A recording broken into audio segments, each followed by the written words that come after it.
Friends, ఈరోజు మీకు ఇంకొక వీడియో. ఆనియన్స్ కట్ చేసిన తర్వాత ఆ వేస్టేజ్ అంత ఉంటుంది కదా, ఆ తొక్కలు కానీ ఆ చిలుక అంత ఏంటనుకోనంటే తీసి దాన్ని మీరు పారేయకుండా ఫ్రెండ్స్, దాన్ని ఏంటనుకోనంటే బెస్ట్ అవుట్ ఆఫ్ వేస్ట్లో ఏంటనుకోనంటే మొక్కలకి మంచి ఫెర్టిలైజర్గా ఏంటంటే మీరు యూస్ చేయొచ్చు ఫ్రెండ్స్. అది ఎట్లా అంటే, ఈ ఆనియన్ తొక్కలను వచ్చేమి నీటిలో నానబెట్టుకోవాలి.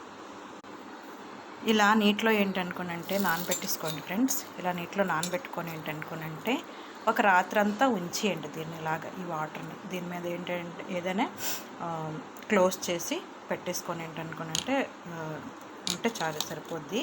సో నేనైతే ఏంటనుకోనంటే ఇలా క్లోజ్ చేసి ఒక నైట్ అంతా ఏంటనుకోనంటే ఉంచి దాన్ని ఏంటనుకోనంటే మళ్ళీ నెక్స్ట్ రోజు వచ్చేమి మీకు మొక్కలు ఉంటే మొక్కలకి ఏంటనుకోనంటే ఆ తొక్కలను అంతా ఏంటనుకోనంటే జాలి చేసి ఆ వాటర్ని ఏంటంటే మొక్కలకి పోయండి ఫ్రెండ్స్.